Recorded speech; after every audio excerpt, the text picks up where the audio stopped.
Olá, boa noite. Boa noite a todos e a todas. A gente vai começar mais um Antropopapo. Vou chamar o Fábio aqui para a gente começar a nossa conversa.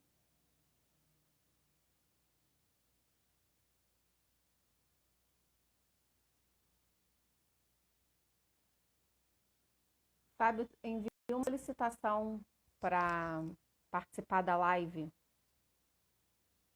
Boa noite.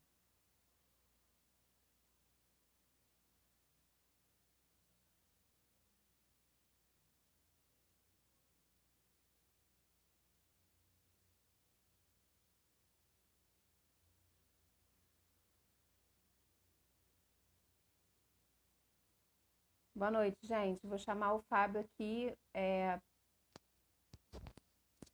para a gente falar. Tá me ouvindo? Vocês estão me ouvindo? Boa noite.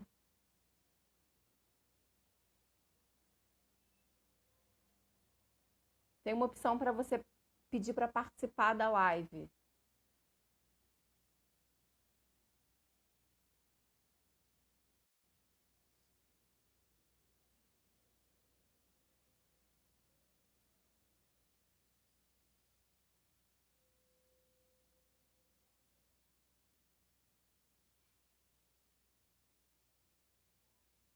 Não sei por que aqui entra que você não pode participar, não tô entendendo isso. Pede para participar, Fábio, por favor. Boa noite, gente. Boa noite a todas, já estão entrando aí. É...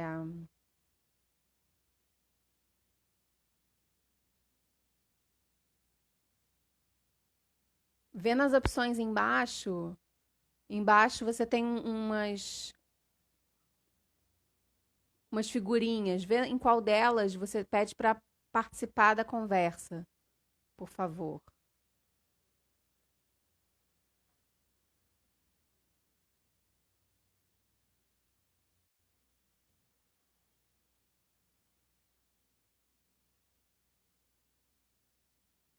Achou? Mas aqui diz que ele não pode participar da conversa. Boa noite, gente.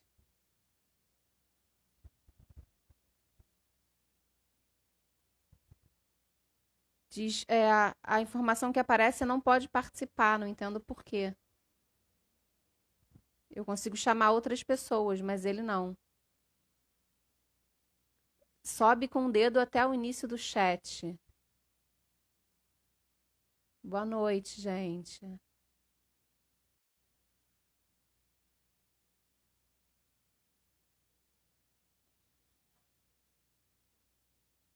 Obrigada, Paloma. Conseguiu?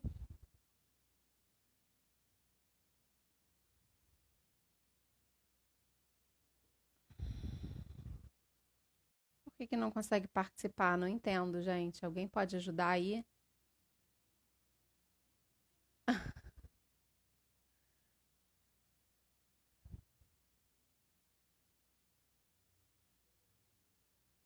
Tem- é,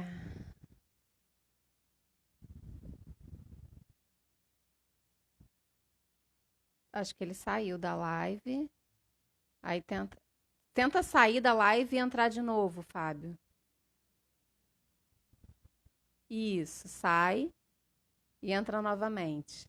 Gente, está todo mundo aprendendo na tecnologia. Boa noite a todos os colegas.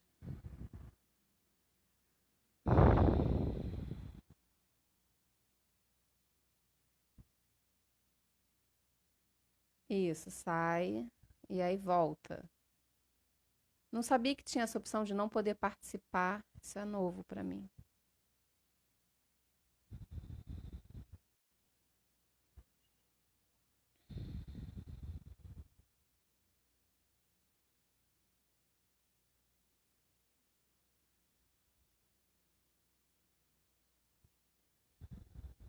Chamando aqui.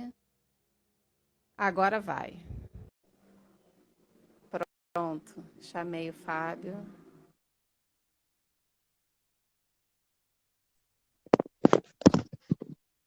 Pronto, agora foi. Deixa eu me Olá, arrumar aqui. boa noite. Boa noite. Vocês me Tudo escutam? bem? Sim, escuto Boa bem. noite. Eu tive que mudar aqui, eu estou no celular agora. O celular está funcionando. Ah, você estava no computador, né? Isso. O computador, acho que a gente não consegue fazer live pelo computador, só assistir. Ah, tá.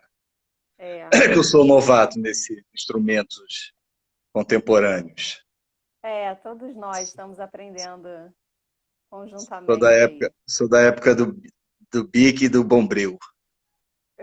Do Bombril na tela da Exatamente, antena, é. né? É isso mesmo. Bom, gente, então, boa noite. É, essa é a nossas séries, né, de transmissões do INEAC ao vivo. Toda quarta-feira a gente faz um antropopapo, né, com colegas pesquisadores, interlocutores do NUFEP. Eu sou Yolanda Gafre, sou pesquisadora de pós-doc no INEAC.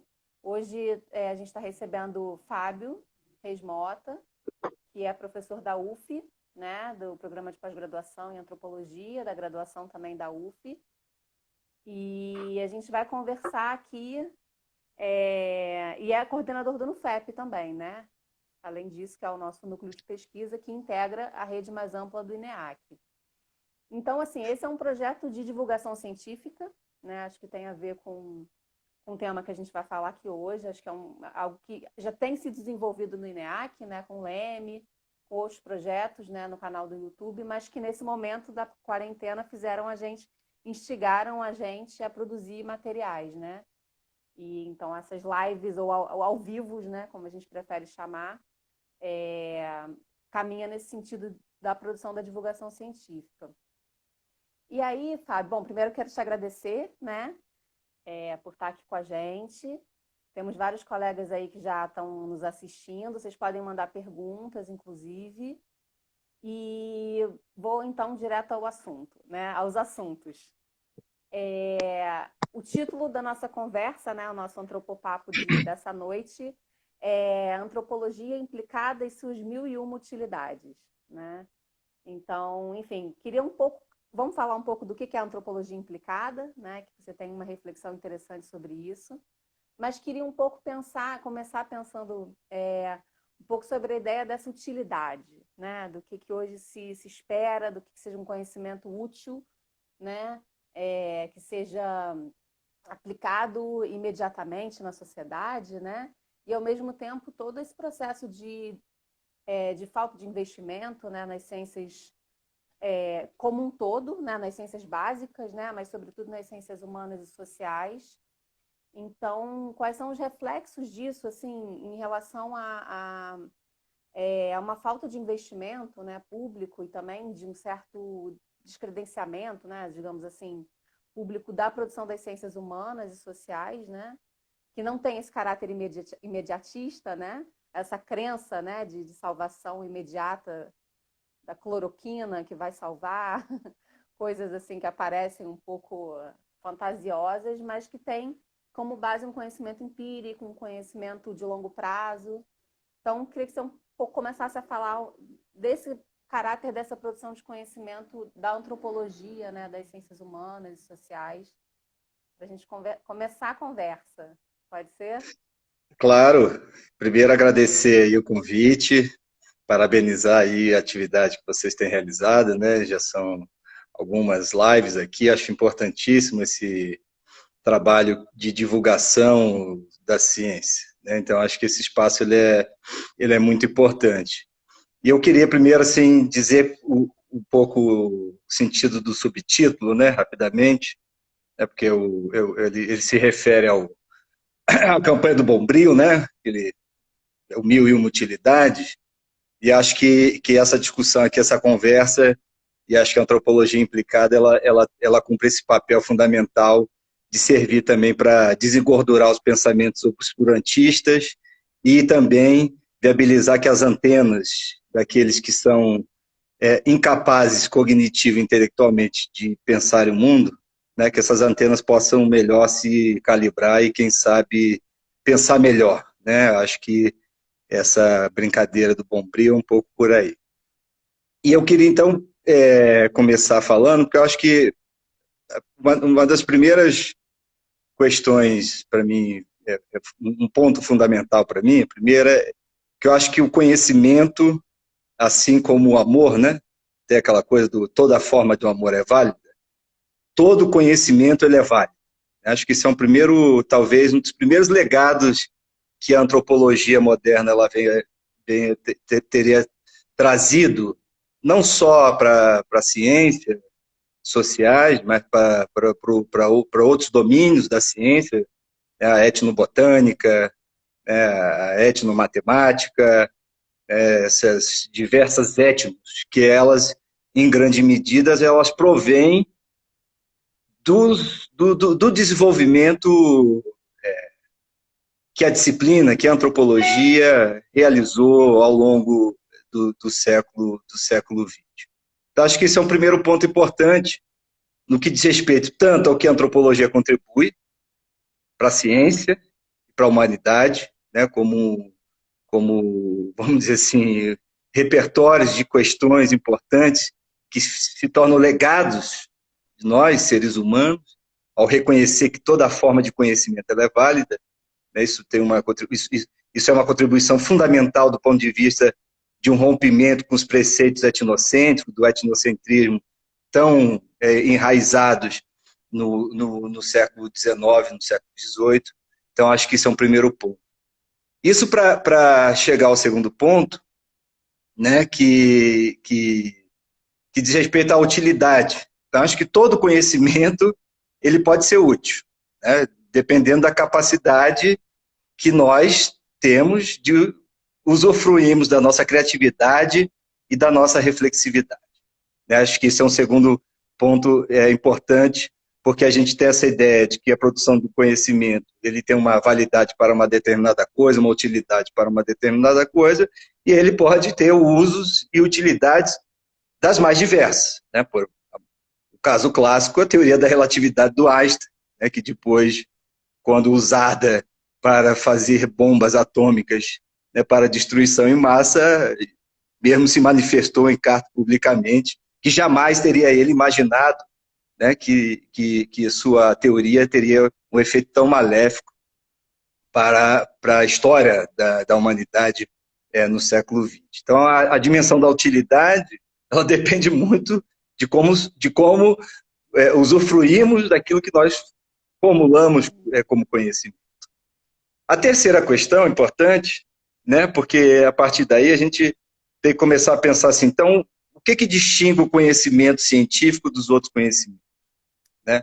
Porque, em grande medida, o seu João pipoqueiro lá da esquina da minha casa, né, que faz uma bela pipoca, ele detém um conhecimento que ele, diríamos assim, ele é do mesmo montante, ele se enquadraria, ele estaria dentro do mesmo campo, né? Não hierarquizaria o meu conhecimento e o conhecimento do seu João, porque ambos produzem conhecimento.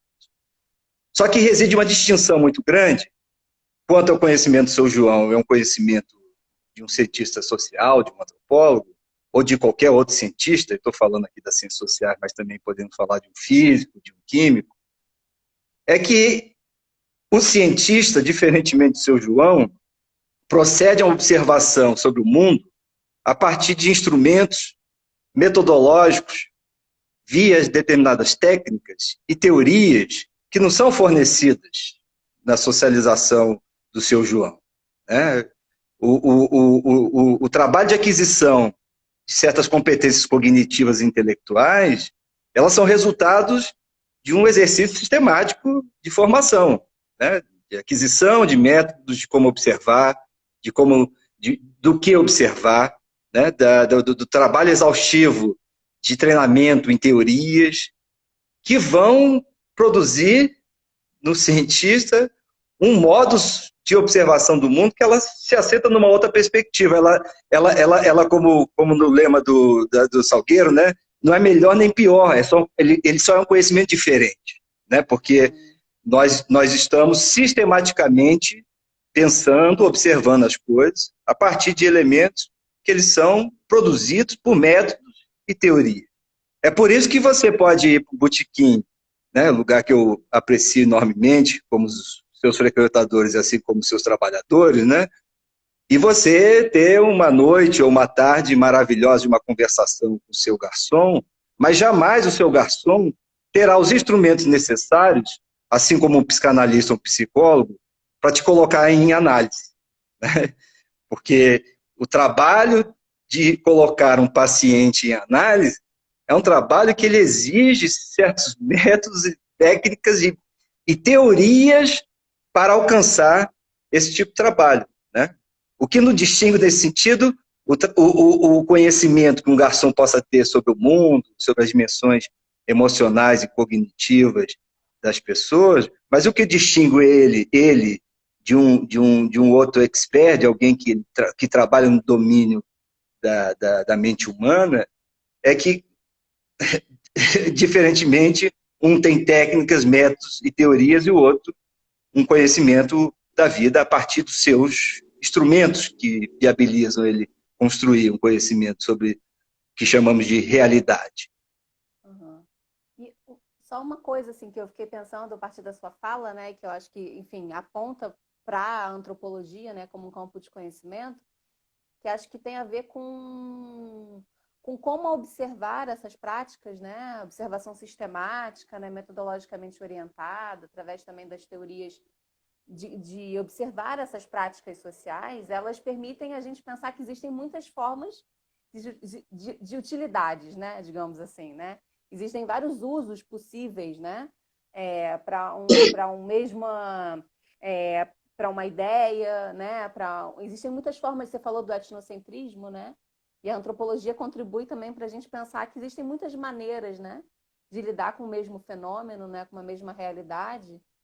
E aí é interessante porque essa observação, né, metodologicamente orientada, né, das práticas sociais, elas permitem a gente compreendê-las, né, como elas se dão em carne e osso, né, como diria lá o Malinowski, né, as ideias em si, né, elas na verdade elas concretizam, né, nessas práticas cotidianas. Então esse olhar da antropologia também dessas minúcias, né? Dessas coisas que são consideradas menores, digamos assim, né? Elas são importantes, mas como você falou, né? É importante saber como observar, né? Não é apenas a experiência em si, né? Mas é a observação, né? E de como elas trazem, né? Elementos para pensar essas novas formas de conhecimento, outras formas de conhecimento, né? A gente aqui, por Porque... exemplo, tem... Não, fala. Não, fala, desculpa. Não, fiquei pensando aqui, por exemplo, a gente tem o nosso colega entrou aqui, Adriano, né, lá do Quilombo da Marambá, inclusive saudá-lo, Grande Adriano. né? Então, que são também pescadores, né, artesanais, e, enfim, há práticas e conhecimentos ali adquiridos e que o ofício do antropólogo, né, permite compreendê-lo através dessa sistematicidade, que são tão importantes quanto o conhecimento, digamos assim, da biologia, da oceanografia, né? Você falou aí do etnoconhecimento, enfim. Então... Porque eu fiquei lembrando aqui da própria contribuição que a antropologia faz quanto a uma reflexão que essa ideia da utilidade tem, né? Fiquei tanto lembrando aqui daquele postulado levi-straussiano, né? Do Claude Lévi-Strauss, para quem não é da área, um antropólogo francês do século XX, muito importante, é que ele vai lá se reportando exatamente ao Malinowski sobre o totemismo, dizendo que o totemismo não é bom para se, né, o totemismo não é bom para se comer, o totemismo é bom para se pensar. É isso que a qualidade da compreensão das coisas não estão assentadas na sua utilidade, né, mas sim em formas muito sutis e muito sensíveis de conceder a essas coisas um lugar no mundo, de classificá-los, de organizá-los, né? E depois a própria ideia da utilidade como como uma autoimagem nossa, ocidental, como bem chama a atenção uma outra figura também ilustre da antropologia, nesse caso americana, que é o Marshall Salles, num livro muito interessante chamado Cultura e Razão Prática, né? Porque essa ideia de que a gente concede praticidade e utilidade das coisas, quando nós olhamos de uma forma mais microscópica, começamos a ver que nós, né, o que definimos como utilidade pode variar enormemente, né? Pode ter variações que elas não estão referenciadas à materialidade das coisas. O exemplo de obra de arte, né? Ela pode não necessariamente ter uma utilidade emprestada como um carro, só que ela vale muito mais do que um carro, isso? Porque as formas de valoração, o modo como nós definimos a classificação dessas coisas no mundo, concedem utilidades e valores diferenciados, né? Que lembrando aquele filme Os Deuses Devem Estar Loucos, né? Que é uma comédia muito interessante, que trata desse problema, né? Que é a chegada dos brancos, né? Numa aldeia, bosquímano, e numa ocasião na qual esses bosquímanos recebem do céu a garrafa de Coca-Cola, né? E compara ele, tudo que era vindo dos deuses, então aquela garrafa tinha vindo dos deuses, o que era para eles uma coisa absolutamente exótica, e que concedem àquele objeto um grau de utilidade absolutamente impensável para a gente, que usamos a garrafa de Coca-Cola simplesmente para trocar, né? Chegar no botequim lá do seu Augusto e pegar uma garrafa, trocar, pegar a Coca-Cola gelada. Então, acho que a contribuição que a antropologia, do ponto de vista também teórico, epistemológico e histórico, né, quanto a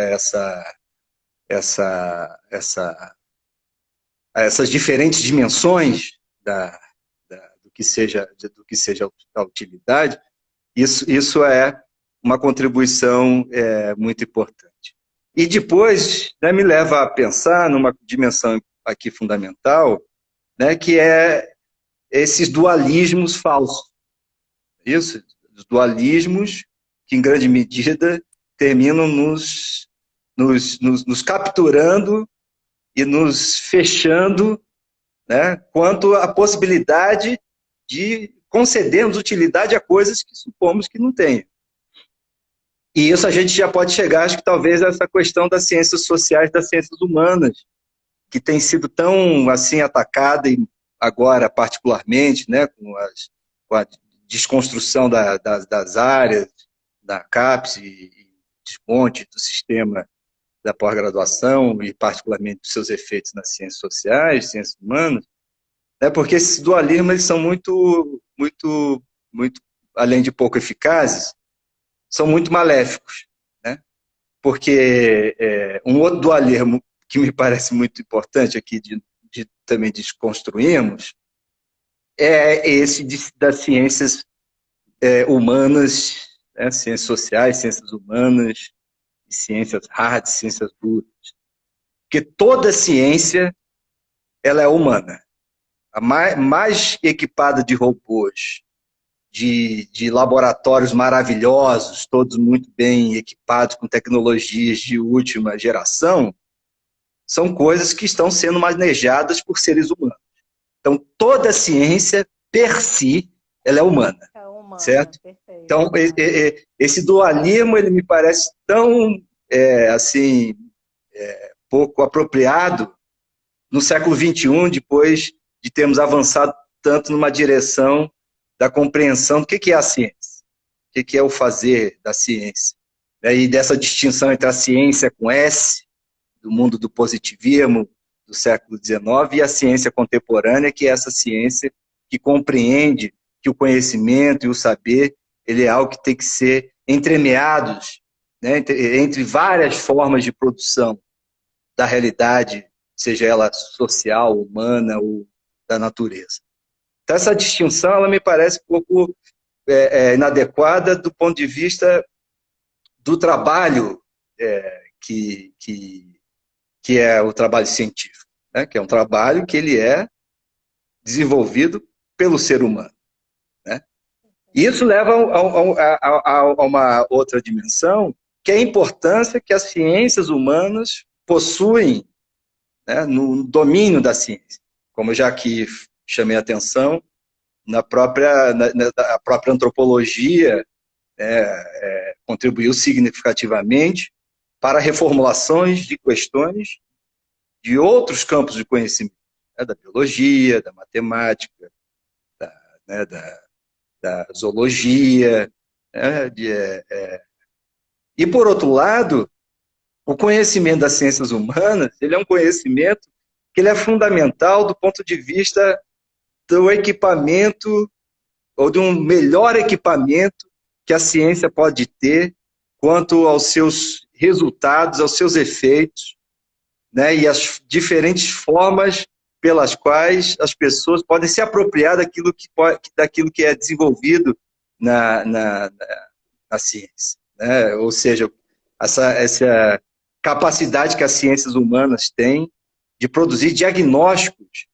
sobre os impactos que o conhecimento científico produz, porque, afinal de contas, quando se produz um conhecimento, seja ele um conhecimento aplicado ou da ciência pura, né, da teoria, ele produz impactos. Como eu acabei de mencionar aqui há pouco, a teoria da relatividade do Einstein. Ela não teve só um impacto no domínio da revolução teórica e epistemológica da física e das ciências afins. Não, ela teve um impacto direto sobre o modo de vida como as sociedades passaram a se regular e a gestar, inclusive, os seus conflitos, dividindo o mundo entre, né, União Soviética e Estados Unidos, percebe? Então, a produção de um conhecimento, supostamente de uma teoria pura, teve efeitos realmente essenciais do ponto de vista da história do século XX e do ponto de vista da geopolítica e das relações humanas no século XX.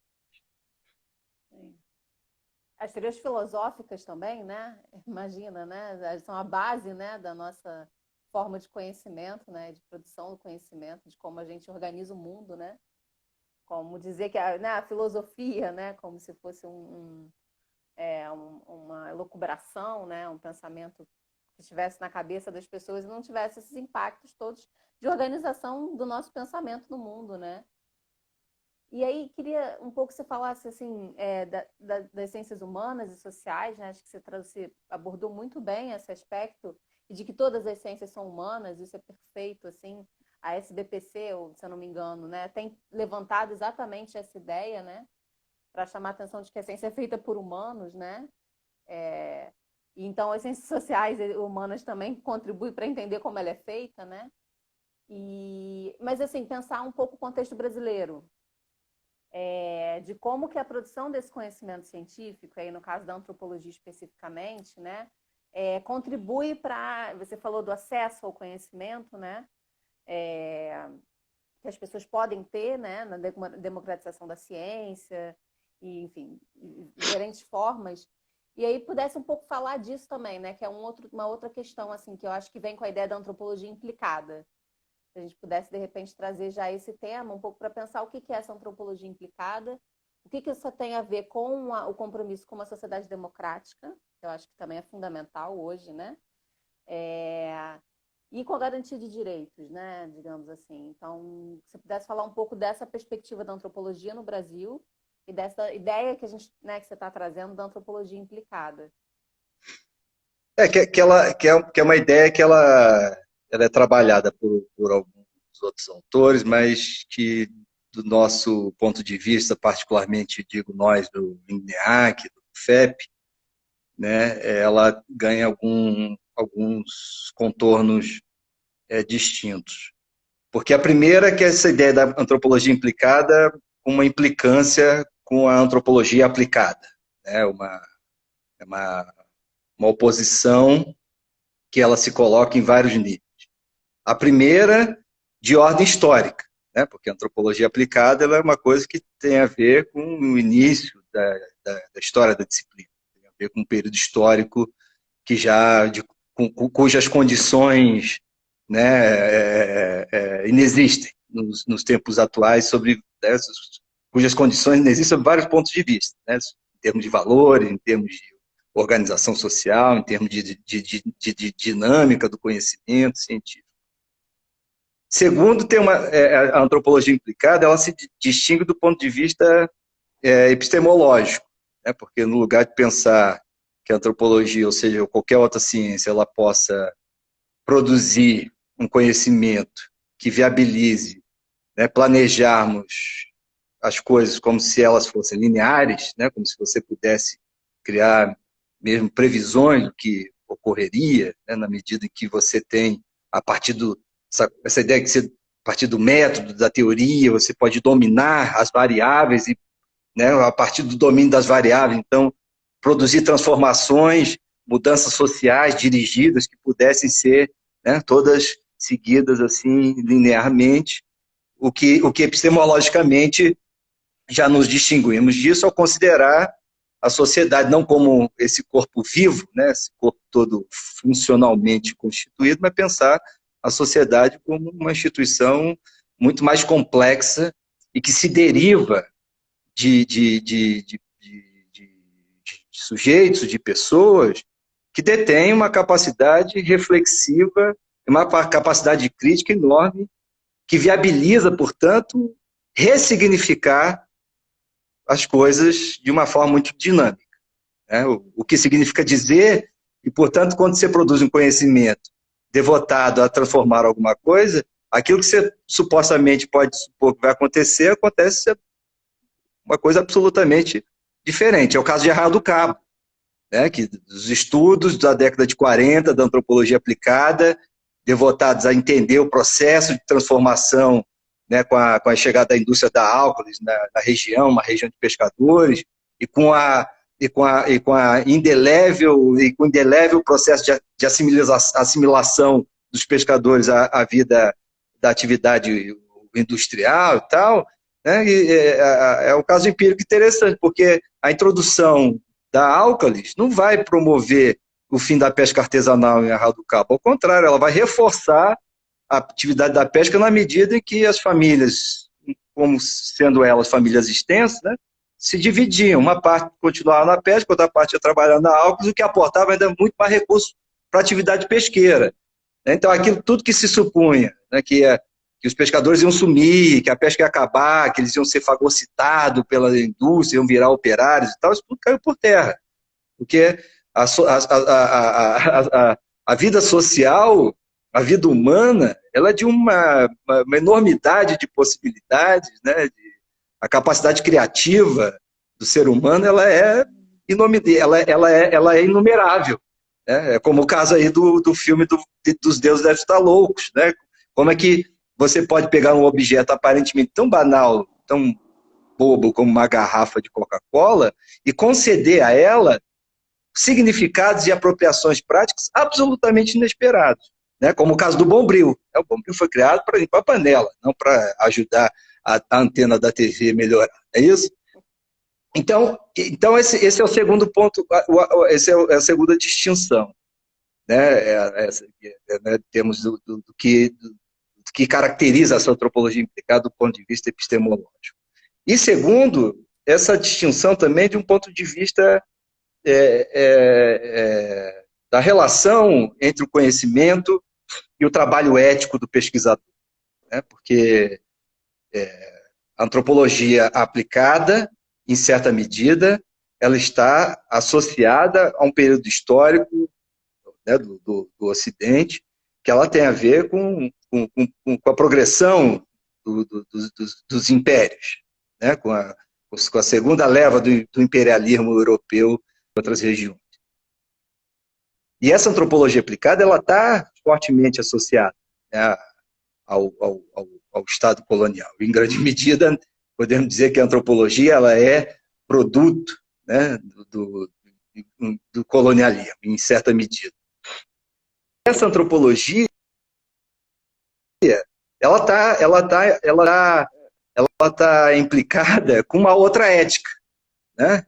Que ela é uma ética diferente da que nós conhecemos hoje, que é essa da dignidade humana, do direito à liberdade, da igualdade, todos esses princípios que eles se tornaram basilares no Ocidente, sobretudo a partir dos anos 50, né, do fim da Segunda Guerra Mundial, isso cria também novas condições de produzir uma antropologia que ela não é mais aplicada nesse tema, mas ela é implicada, porque ela corresponde a uma ciência, uma disciplina devotada a ser os... Alô? Oi, deu uma travada aqui para mim. Agora voltou, Até vamos onde ver. voltou? Vai. Que eu Sim. dizia, né, que a terceira distinção é que essa antropologia implicada, ela é uma antropologia que ela é regida por esses outros princípios éticos, né, do reconhecimento da dignidade humana, do reconhecimento da igualdade, do reconhecimento de que as pessoas podem postular suas diferenças identitárias nos espaços públicos plurais. Né? Então, ela se distingue dessa antropologia aplicada quanto a qual ética que está a regendo. Né? Ela é uma ética que ela está associada a esses princípios. O que leva a uma questão importante aí sobre a ideia da implicação, porque a implicação, a antropologia implicada, não significa que você esteja implicado no sentido que você esteja cego, né, às implicações do seu trabalho. Pelo contrário, né, você está sendo guiado por determinados princípios, que são, inclusive, os princípios normativos que conformam o Estado Nacional, no caso, o Estado Nacional brasileiro e outros Estados nacionais. Né? E quando você se implica como expert, você deve reconhecer que são esses princípios éticos que estão regendo o seu trabalho. Você não está implicado com a vida da dona Joaninha ou com a vida do seu Francisco. Você está implicado com as regras que subjazem, que estruturam a sociedade na qual nós vivemos. Então, a implicação nesse sentido, ela pode ter uma conotação que venha a levar uma certa má compreensão do que estamos falando de implicado, né? Porque o implicado aqui não significa que você está trabalhando, né, para alguém, né? Trabalhando a favor de um grupo X, de um grupo Y. Não. Porque quando você, por exemplo, é levado a ser um perito num trabalho de elaboração de um laudo, né, de impacto ambiental, você tem que seguir os princípios normativos que estão vigorando. Né? E você tem que reconhecer esses princípios como aqueles que orientam o seu trabalho, assim como o médico. Né? O médico ele não pode deixar de atender o paciente porque o paciente é pobre ou ele é rico, porque ele vai estar ferindo a sua ética.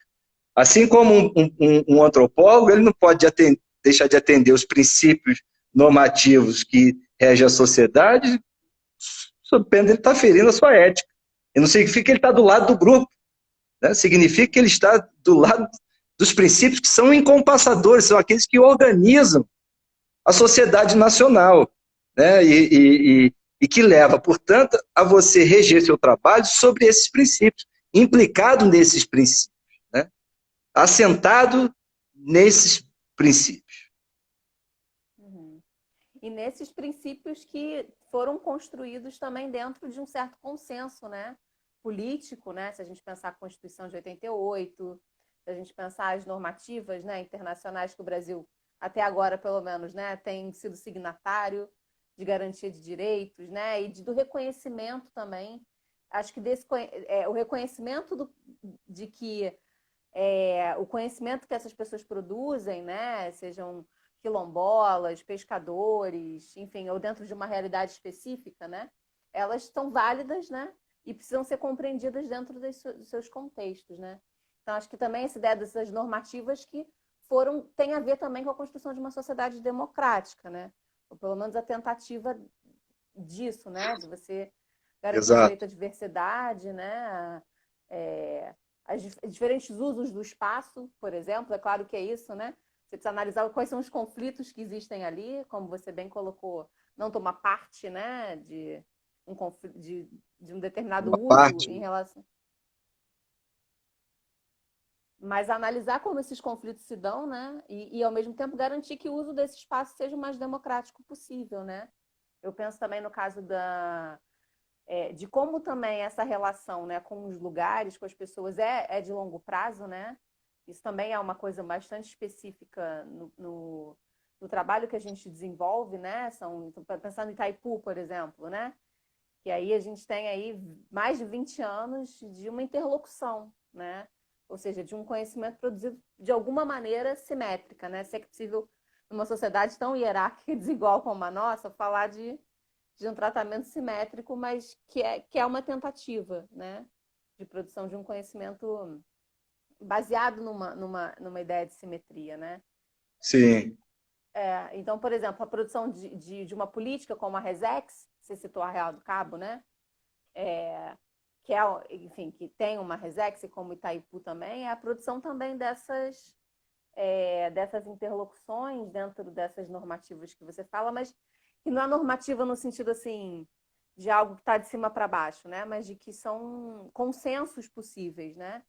Construídos dentro da ideia de uma sociedade democrática, de uma ética profissional que também não se dá no vazio, né? Internacionalmente, né? E consensos internacionalmente constituídos. É isso?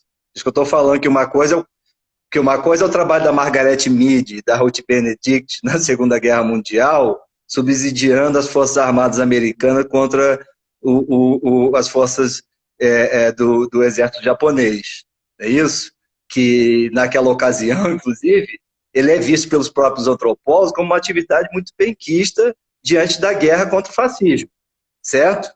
Né? Outra coisa é você, em outras circunstâncias, como o Projeto Camelot, dos anos 60, levado a cabo no Chile, né, inclusive com uma variedade de cientistas sociais de esquerda, que culminaram no processo de instalação da ditadura do Pinochet no Chile.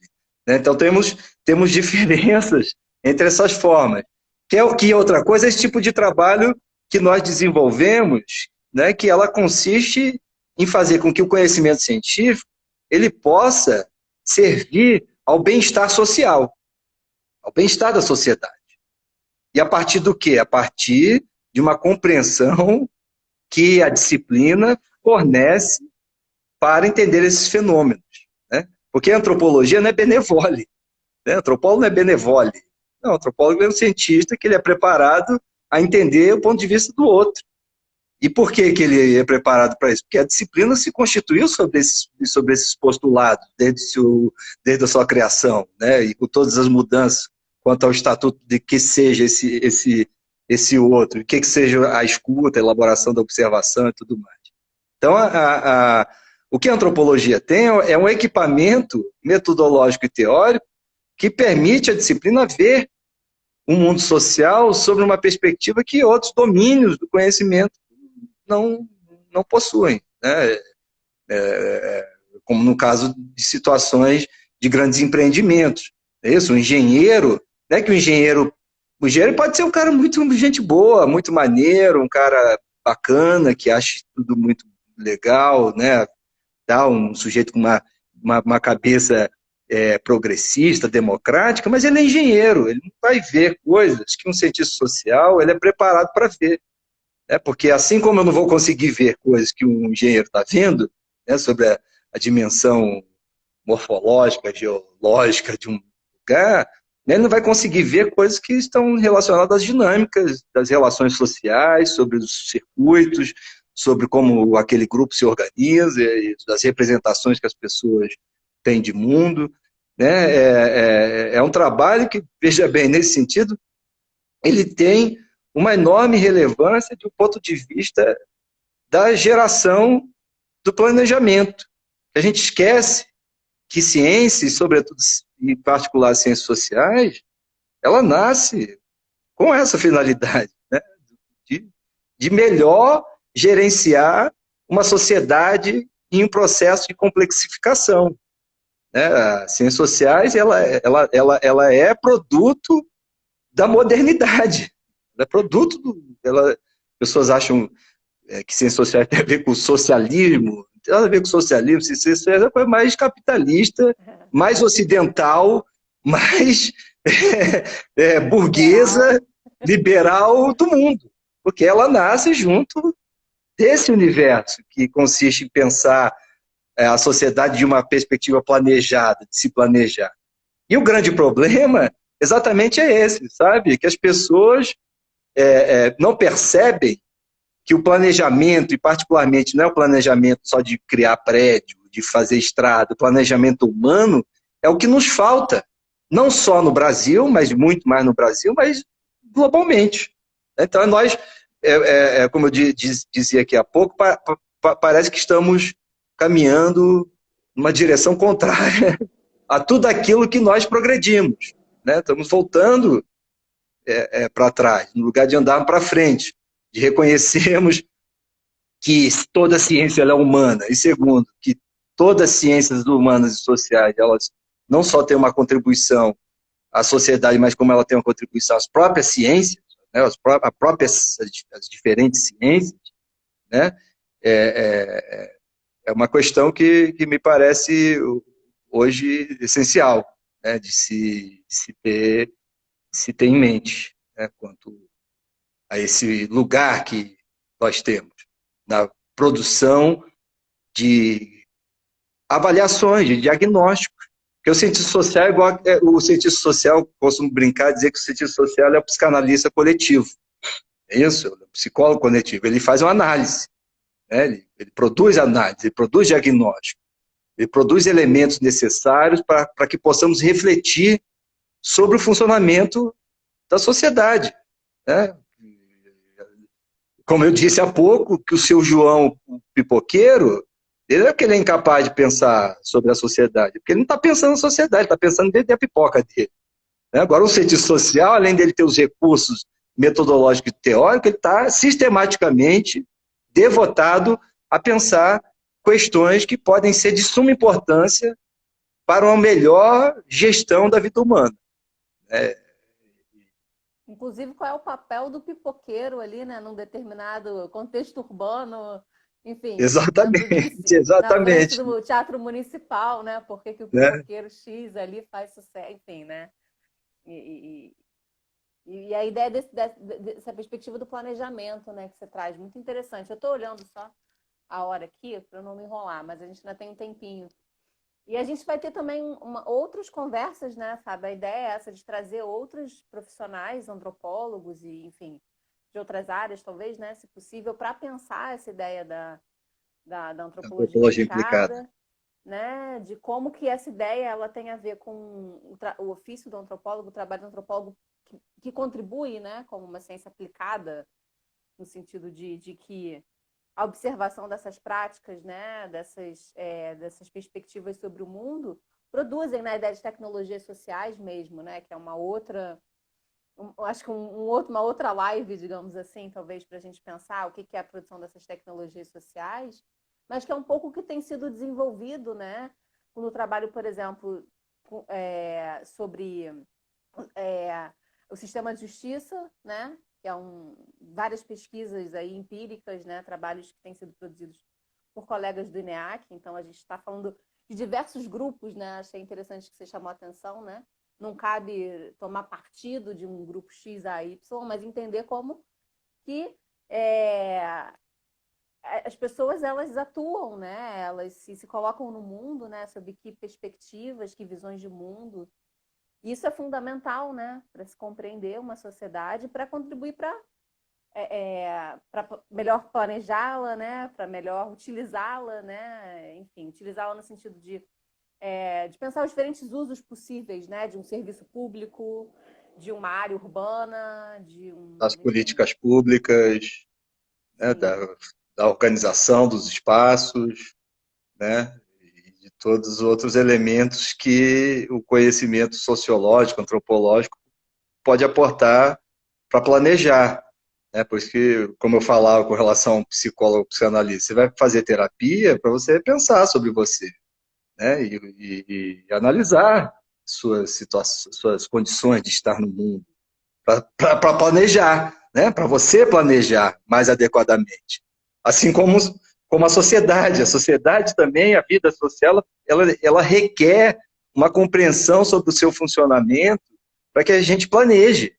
planeje políticas públicas, para que planeje políticas educacionais, para que planeje formas de intervenção, para que a gente possa produzir essa implicação que o conhecimento científico pode ter na promoção do bem-estar social. É porque eu me lembro aqui, né, essas atividades que o INEAC realiza, desde da época do NUFEP, tanto com a polícia, como com quilombolas, pescadores artesanais, né?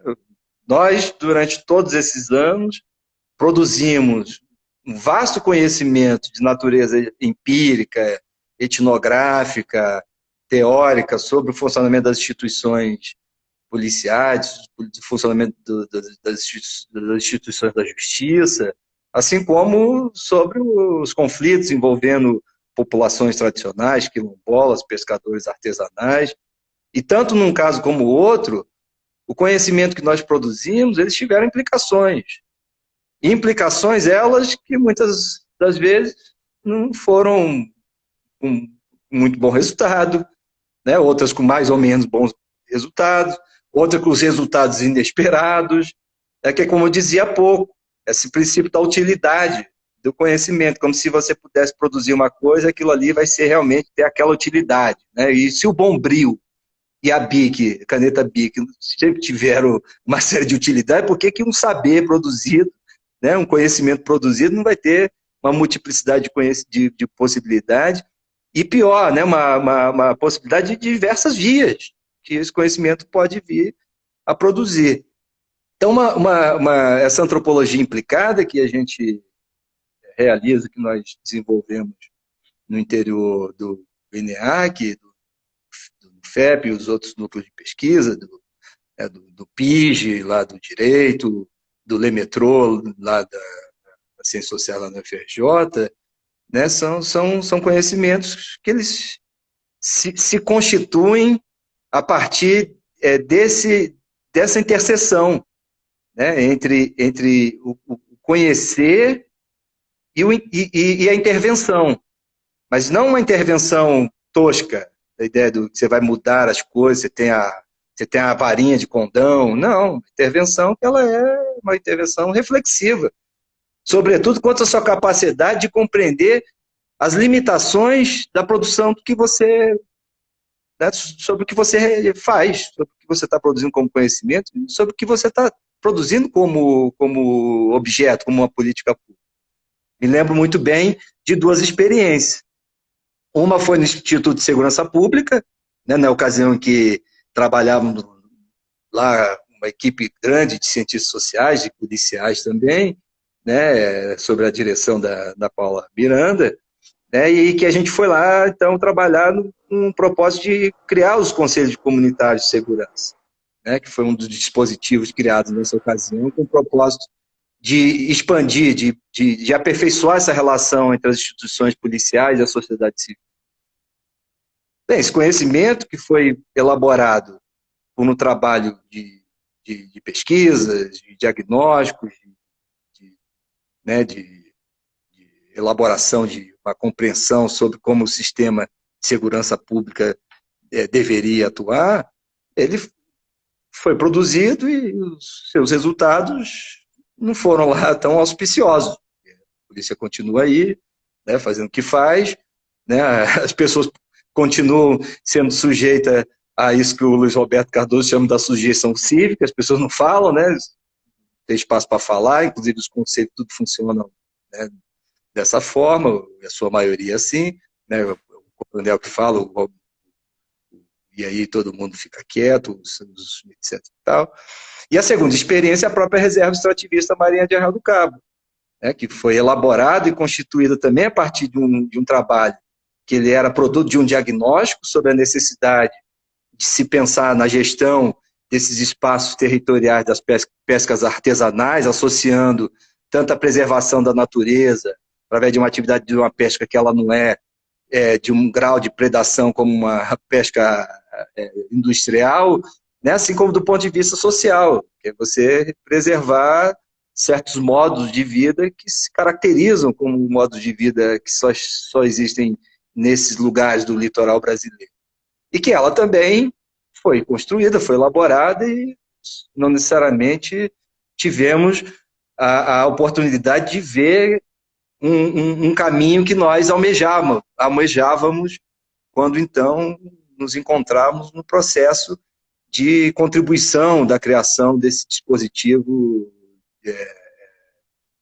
reserva extrativista, junto com o CNPq, né, quer dizer, o IBAMA, junto com os pescadores, enfim, tal. Como no caso dos conselhos comunitários, junto com a polícia, tal, né, isso tudo trabalhado sobre vários arranjos, mas que jamais fomos ingênuos em imaginar que a coisa ela teria uma linearidade, porque é isso que eu falava há pouco, a capacidade de ressignificarmos os bens, os objetos, as coisas, as pessoas, ela é absolutamente inumerável, né, e imprevisível, sob vários pontos de vista. Sim.